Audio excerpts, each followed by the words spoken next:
Selamat pagi, apa kabar pemirsa TVR Parlemen dimanapun Anda berada, berjumpa lagi dalam program TVR 09 bersama saya Alfa Rizky dan rekan saya. Dan saya Elisa Purba. Pemirsa, dalam 30 menit ke depan kami akan sajikan kepada Anda sejumlah berita nasional, khususnya dari sudut pandang DPR RI sebagai referensi Anda dalam memahami dinamika politik, hukum, ekonomi, sosial, dan budaya di Indonesia.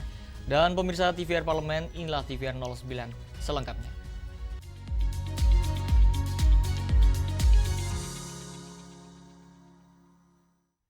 Pemirsa, Komisi 2 DPR RI menegaskan pemerintah harus segera melakukan pengangkatan calon aparatur sipil negara secara bertahap, terkhusus bagi instansi atau daerah yang dinilai sudah siap. Berdasarkan surat edaran Kemenpan RB menyatakan, pengangkatan CASN akan dilakukan serentak pada Oktober 2025. Komisi 2 DPR RI tegaskan pengangkatan CASN harus segera dilakukan secara bertahap, terkhusus bagi daerah atau instansi yang memang dinilai sudah siap. Anggota Komisi 2 DPR RI Aziz Subekti menilai, bukan hanya kementerian dan lembaga, pemerintah pusat dan pemerintah daerah harus selaras dalam mengambil kebijakan yang tepat bagi masyarakat, termasuk menghindari pengangkatan CPNS dan P3K secara serentak. Pemerintah resmi menunda pengangkatan CPNS menjadi 1 Oktober 2025 dan pengangkatan P3K yang dijadwalkan pada 1 Maret 2026. Penyesuaian ini harus dipahami untuk menyelaraskan kebijakan yang tepat. Tapi kami dari DPR RI selalu berkomunikasi dengan pemerintah, ya kan, untuk memberikan langkah-langkah yang terbaik lah. Karena ini kan kebijakan umum, hal-hal yang spesifik yang bisa dilakukan pengangkatan lebih cepat dilakukan. Jadi proses harus terus berjalan sesuai dengan kondisi spesifik yang mungkin bisa dieksekusi saja, gitu, sehingga tidak menumpuk di saat yang sama. Dalam kondisi yang seperti ini, pemerintah harus kreatif untuk melakukan upaya-upaya mengambil kebijakan yang tepat bagi masyarakat. Sebelumnya, Menteri Pendayagunaan Aparatur Negara dan Reformasi Birokrasi menunda pengangkatan CPNS karena harus menyelaraskan data tentang formasi, jabatan, dan penempatan. Pasalnya, sejumlah instansi pemerintah daerah masih memerlukan waktu untuk menuntaskan pengadaan CASN. Rifki dan Adila, TVR Parlemen, melaporkan. Kita beralih ke Komisi 6 DPR RI yang menilai kerugian hingga triliunan rupiah yang dialami industri baja Krakatau Steel setiap tahunnya disebabkan oleh mismanajemen perusahaan. Industri baja Krakatau Steel terus alami kerugian hingga triliunan rupiah setiap tahunnya. Komisi 6 DPR RI menilai hal itu disebabkan oleh mismanajemen perusahaan sehingga perlu adanya dukungan baik dari aspek perbankan hingga regulasi untuk kurangi impor baja. Wakil Ketua Komisi 6 DPR RI Eko Hendro Purnomo mengatakan, perkembangan industri baja nasional tidak lepas dari dinamika perdagangan internasional yang semakin kompleks. Dampaknya, penjualan baja dalam negeri tidak terserap dan tingginya persaingan produk baja impor menjadi faktor penghambat perkembangan industri baja dalam negeri. Bagaimana caranya? Kita juga mendapatkan supporting dari Himbara, ya, lalu juga supporting dari pemerintahan. Kebijakan pemerintahan ini penting sekali, ya. Apakah biaya masuk impor itu, karena kalau di sini kita 0% gitu ya, dan apalagi banyak yang aspal, baja-baja aspal, ini merugikan juga industri kita juga gitu loh. Kita udah ada SNI dan sebagainya. Sebenarnya buat saya momen yang bagus, industri baja harus mendapatkan perlindungan, bukan hanya bisnis to bisnis, tapi G2G, government dengan government. Untuk itu, Komisi 6 DPR RI juga menekankan pemerintah untuk memberikan perlindungan lebih kuat bagi industri baja nasional melalui kerjasama dengan Bank Himbara untuk membantu pemulihan keuangan Krakatau Steel. Selain itu, kebijakan pengendalian baja impor juga menjadi poin penting untuk memastikan industri baja nasional tetap berkembang. Dari Provinsi Banten, Dwi Utomo, TVR Parlemen, melaporkan. Anggota Komisi 5 DPR RI Muhammad Lokot Nasution mendengarkan langsung aspirasi terkait pembangunan infrastruktur dasar di kawasan Sumatera Utara. Dan kami akan hadirkan informasinya usai jeda, tetaplah di TVR 09.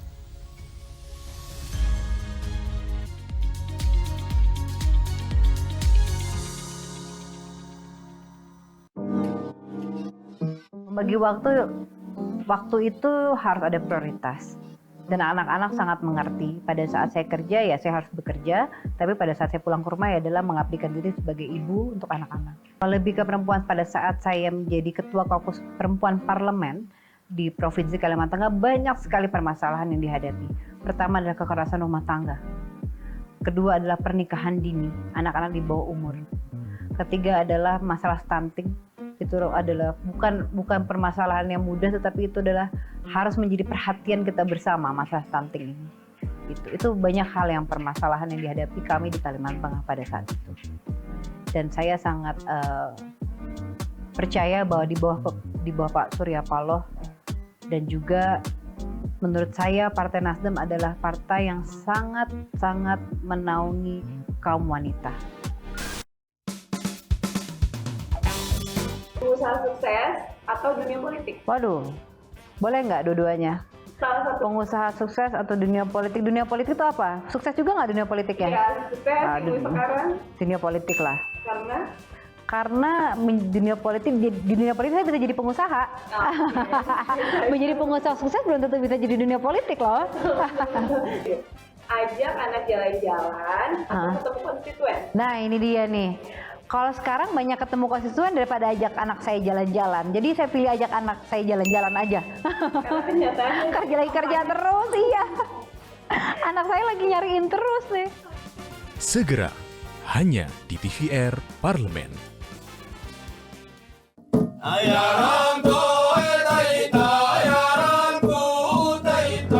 Segala hal ada di luar sana. Lalui rintangan, terus bergerak. Maju menembus batas. Jelajahi dan buktikan. Marilah kita memasuki acara ketiga rapat paripurna Dewan hari ini, yaitu pembicaraan tingkat 2 pengambilan keputusan atas rancangan undang-undang tentang perubahan kedua. Halo pemirsa TVR Parlemen, saat ini saya sedang berada di Desa Wairebo. Ketika aspirasi rakyat didengar, kami hadir sebagai media referensi Indonesia.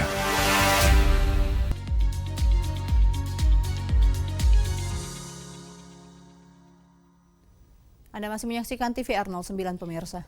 Pemirsa, anggota Komisi 5 DPR RI Muhammad Lokot Nasution mendorong pemerintah pusat dapat memprioritaskan anggaran penanganan daerah tanggap bencana yang mengakibatkan penurunan okupansi wisata. Anggota Komisi 5 DPR RI Muhammad Lokot Nasution menerima kunjungan Komisi D DPRD Provinsi Sumatera Utara. Dalam kesempatan ini, Lokot mendengarkan langsung aspirasi terkait pembangunan infrastruktur dasar di kawasan Sumatera Utara yang menjadi fokus utama dalam pertemuan tersebut. Usai pertemuan, ia mendorong pemerintah pusat dapat memprioritaskan anggaran penanganan daerah tanggap bencana yang mengakibatkan penurunan okupansi wisata serta mempengaruhi produksi pertanian seperti di daerah Brastagi. Menurutnya, pemerintah perlu memberikan perhatian pada infrastruktur agar perekonomian masyarakat melalui pariwisata dan pertanian dapat meningkat. Terkait daerah-daerah tanggap bencana ya, khususnya jalan Medan Brastagi. Brastagi itu tempat wisata. Itu kemarin sekitar beberapa bulan yang lalu mengalami longsor yang mengakibatkan korban jiwa. Dengan situasi keterbatasan anggaran ini, tentu saja kawan-kawan dari DPRD Provinsi Sumatera Utara, termasuk kami yang dari Sumatera Utara ini berharap itu tetap menjadi prioritas utama. Karena tidak hanya bicara terkait korban jiwa. Brastagi itu adalah daerah tujuan wisata utama di Sumatera Utara yang okupansinya hari itu hanya tinggal 30%. Ketika tinggal 30%, maka masalah yang timbul berikutnya adalah masalah perekonomian. Mau makan apa orang di kampung kami sana? Kan begitu.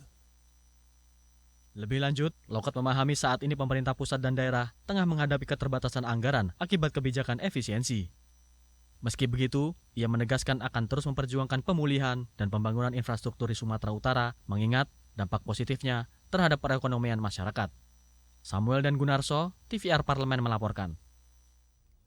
Komisi 6 DPR RI mendorong PT Pupuk Kaltim tetap harus berperan aktif dalam mencari solusi agar manfaat asuransi dapat dinikmati oleh para pensiunan. Komisi 6 DPR RI berkomitmen mengawal penyelesaian pembayaran polis asuransi Jiwasraya yang terkait dengan Perkumpulan Pensiunan Pupuk Kaltim dan Perkumpulan Pensiunan Jiwasraya. Sehingga tuntutan para pensiunan yang menginginkan manfaat asuransi untuk seumur hidup dapat terpenuhi sesuai aturan yang berlaku. Anggota Komisi 6 DPR RI Saderis Tuwati mengatakan, Meskipun PT Pupuk Kaltim telah membayar premi secara penuh, namun manfaat asuransi yang diterima pensiunan dinilai tidak sesuai dengan harapan. Untuk itu, ia mendorong PT Pupuk Kaltim tetap harus berperan aktif dalam mencari solusi agar manfaat asuransi dapat dinikmati oleh para pensiunan. Kan manfaat dari asuransi ini, ya kan? Dan tentunya ini harus bisa duduk bersama-sama, tidak bisa pensiunan dengan Pupuk Kaltim saja. Tetapi ini harus bersama-sama dengan Jiwasraya yang mengelola dana dari para pensiunan ini, ya kan? Maka dari itu dari jam datun juga sudah memberikan satu pernyataan bahwasannya sebenarnya PT Kaltim tidak bisa lagi dipersoalkan karena PT Kaltim sudah membayar premi ini secara lengkap, secara utuh, artinya premi sudah dibayarkan semuanya, ya kan? Jadi persoalan kembali lagi sebenarnya sumbernya ada di Jiwasraya. Rifki dan Bari, TVR Parlemen melaporkan. Pemirsa, Wakil Ketua DPR RI Sufmi Dasko Ahmad menilai ancaman Organisasi Papua Merdeka atau OPM kepada sekolah penerima makan bergizi gratis atau MBG merupakan bentuk pembangkangan terhadap kedaulatan Republik Indonesia. Pimpinan DPR RI menegaskan bahwa ancaman Organisasi Papua Merdeka atau OPM kepada sekolah penerima makan bergizi gratis atau MBG tidak bisa ditoleransi. Selain itu, aksi atau ancaman OPM tersebut harus segera ditindak tegas oleh aparat penegak hukum. Wakil Ketua DPR RI Sufmi Dasko Ahmad mengatakan sikap gerakan separatis Organisasi Papua Merdeka tidak bisa ditolerir. Sebab MBG merupakan program pemerintah yang harus dinikmati oleh seluruh anak di tanah air. Menurutnya, ancaman itu merupakan bentuk pembangkangan terhadap kedaulatan Republik Indonesia. Ya, yang pertama niat baik dari Presiden Prabowo itu adalah untuk memberikan makan gratis bagi anak-anak Indonesia dari Sabang sampai Merauke termasuk di Papua. Ancaman seperti itu tidak bisa ditolerir dan itu menurut saya adalah pembangkangan terhadap Republik Indonesia dan jangan coba-coba mengancam. Kita jangan coba-coba diteror dan kita akan bertindak tegas apabila kemudian hal itu dilakukan. Terima kasih.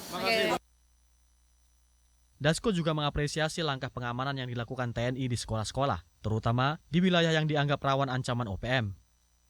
Langkah ini dinilai bisa memberikan rasa aman kepada masyarakat, khususnya para tenaga pendidik dan murid. Zikir dan Denus, TVR Parlemen melaporkan.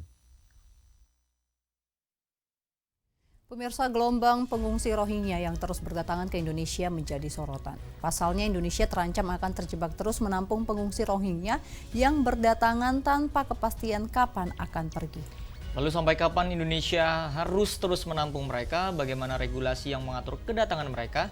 Kami informasikan sesaat lagi pemirsa, tetaplah di TVR 09.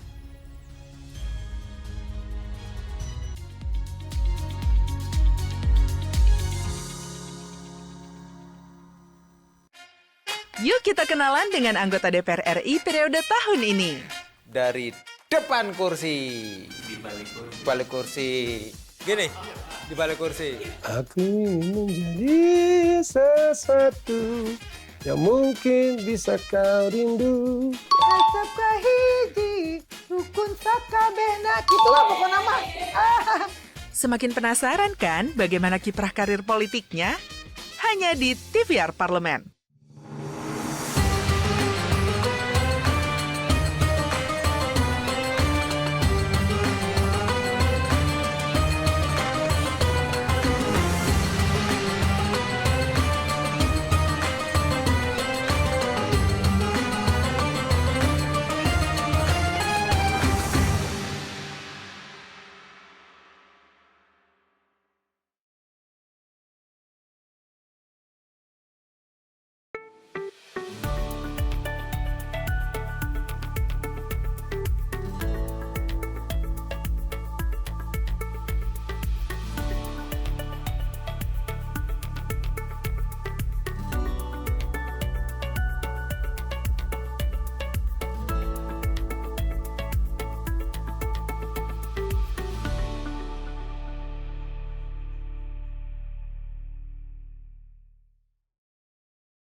Perpres nomor 125 tahun 2016 yang mengatur penanganan pencari suaka dinilai belum cukup kuat dalam menentukan prosedur standar ketika pengungsi pertama kali tiba. Indonesia harus segera memperjelas batas keterlibatan dalam isu pengungsi Rohingya.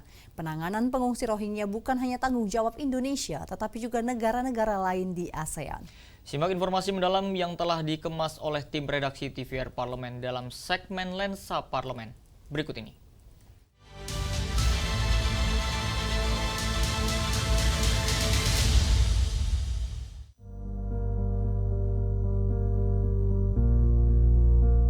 Gelombang pengungsi Rohingya terus berdatangan ke Indonesia. Mereka datang dalam kondisi mengenaskan, terombang-ambing di laut, berharap bisa menemukan tempat yang lebih aman untuk bertahan hidup. Namun pertanyaannya, sampai kapan Indonesia harus terus menampung mereka? Apakah ini sepenuhnya menjadi tanggung jawab kita? Tanpa kebijakan yang jelas dan tegas, kita bisa terjebak dalam situasi di mana pengungsi Rohingya terus berdatangan tanpa kepastian kapan mereka akan pergi. Kelemahan regulasi dalam menangani pengungsi menjadi sorotan.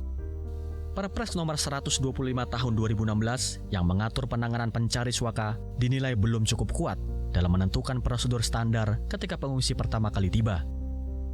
Akibatnya, setiap kedatangan pengungsi selalu menimbulkan kebingungan. Sebagian besar kebutuhan pengungsi memang masih ditanggung oleh UNHCR dan IOM.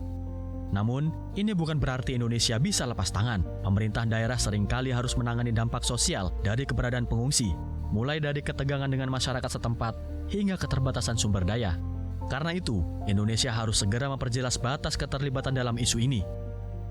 BKSAP DPR RI menegaskan, penanganan pengungsi Rohingya bukan hanya tanggung jawab Indonesia, tetapi juga negara-negara lain di ASEAN. Forum AIPA menjadi salah satu sarana untuk menekan Myanmar agar mengambil tanggung jawab atas warganya sendiri. Yang pertama payung hukum, wabil khusus Perpres 125 tahun 2016 perlu dimasukkan urusan tentang protap karena ketika pengungsi datang itu titik krusialnya. Mau di penanganan selanjutnya bisa, tapi dia harus ditempatkan di mana, diproses oleh imigrasi dan UNHCR, baru kemudian ada proses-proses berikutnya. Kalau bab anggaran tentu kita harus melihat alokasi, tetapi kita ingin tadi orkestrasi dan kolaborasinya berjalan, karena kadang-kadang anggaran bukan masalah. Teman-teman, sebagian besar anggaran untuk pengungsi ini di-cover sama UNHCR, oleh IOM, oleh tugasnya Pemda dan pemerintah pusat atau kita DPR betul-betul menyiapkan perangkat aturan dan orkestrasi yang baik sehingga mereka bisa bekerja. Sejak awal, negara kita bukan tujuan akhir mereka. Maka pemerintah harus segera memperjelas regulasi, memperkuat koordinasi antar lembaga, dan mendorong ASEAN untuk bersama-sama menangani masalah ini.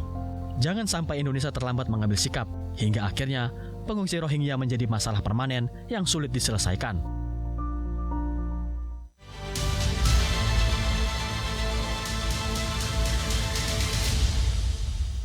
Pemirsa, kota Mekah dan Madinah di Arab Saudi merupakan kota yang memiliki makna dan sejarah penting bagi umat muslim. Selain memiliki makna dan sejarah penting, ternyata kedua kota tersebut memiliki sejumlah hal menarik dan menakjubkan yang bahkan memenangkan rekor dunia. Dan seperti apa informasinya, kami akan hadirkan sesaat lagi. Tetaplah di TVR 09.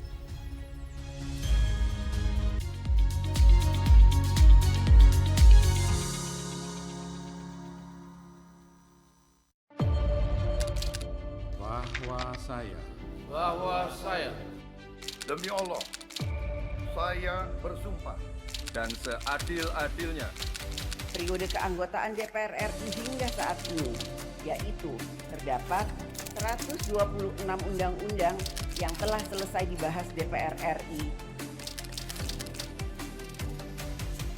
Terima kasih rekan Elisa dan juga Danina. Pemirsa,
Ya pemirsa, seperti yang diketahui Mekah dikenal sebagai tanah suci karena terdapat Masjidil Haram serta Ka'bah yang merupakan tempat yang sangat penting bagi umat muslim.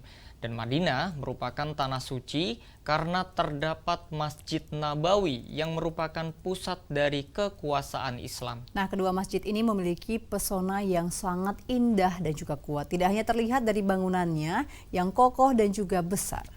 Seperti apa fakta menarik di balik kedua kota suci ini? Langsung saja kita saksikan tayangan mengenal kota suci umat Islam di Arab Saudi dalam segmen Intips, informasi dan tips untuk Anda.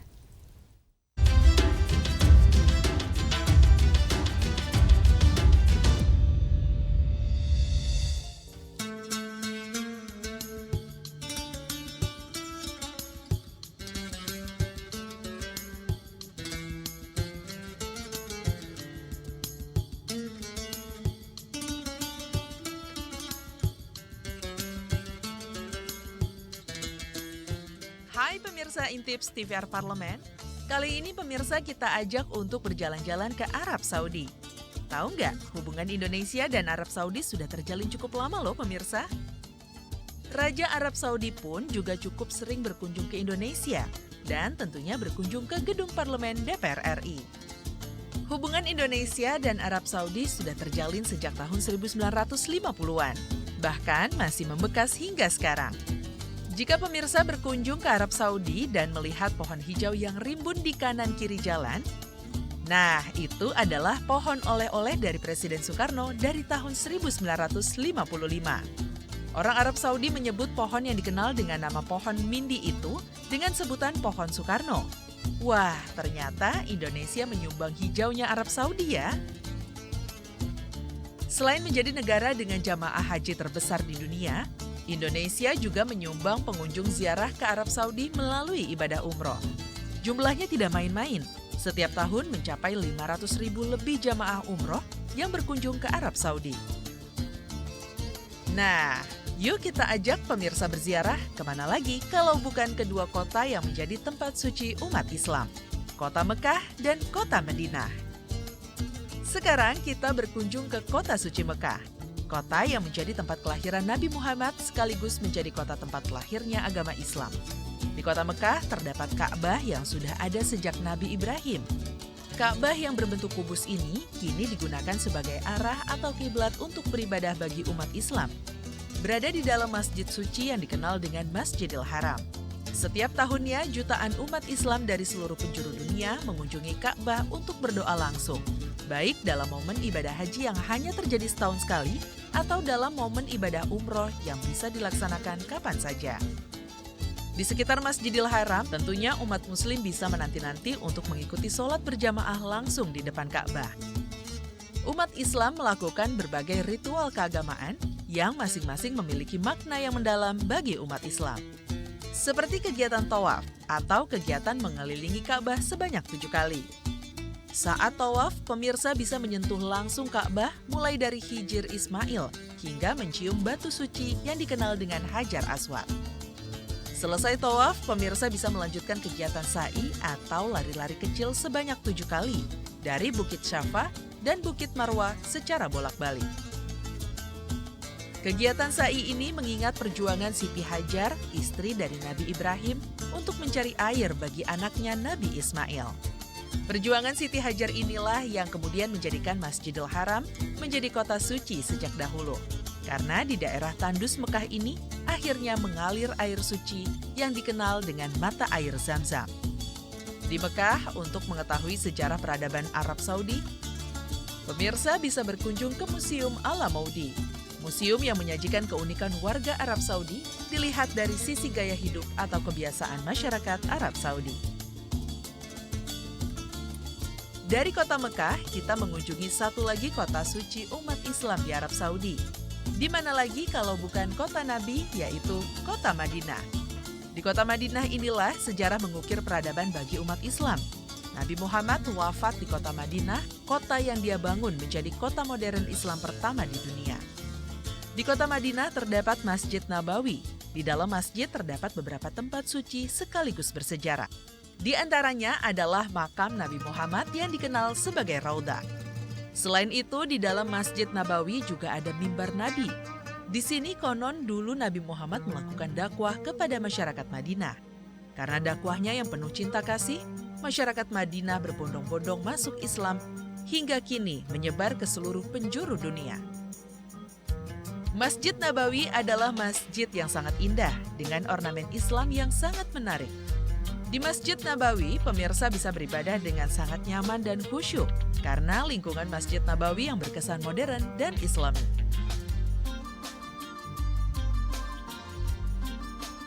Nah, itu tadi beberapa hal penting dan menarik yang bisa kita informasikan untuk pemirsa TVR Parlemen.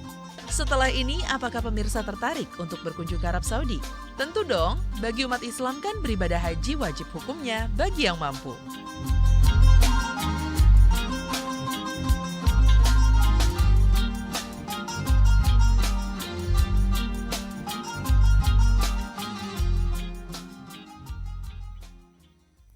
Dan di penghujung acara pemirsa, kami informasikan kepada Anda agenda DPR RI pada hari ini Rabu 12 Maret 2025.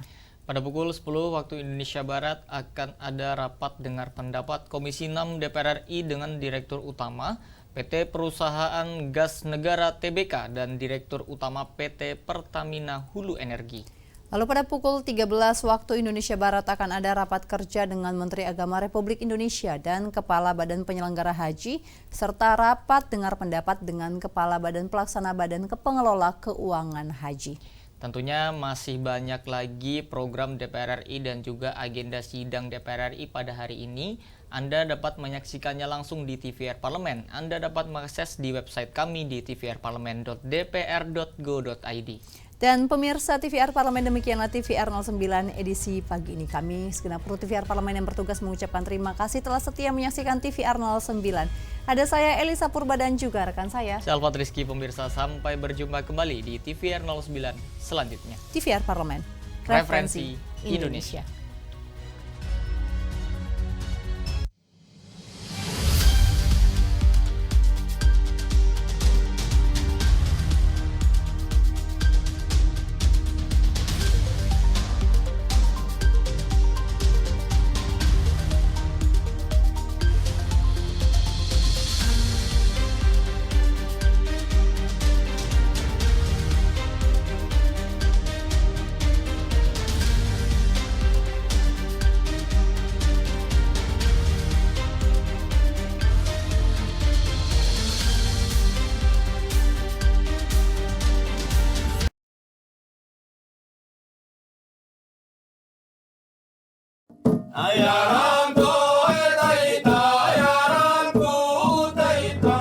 Segala hal ada di luar sana.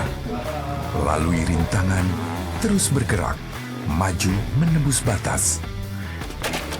Jelajahi dan buktikan. Marilah kita memasuki acara ketiga rapat paripurna Dewan hari ini, yaitu pembicaraan tingkat 2 pengambilan keputusan atas rancangan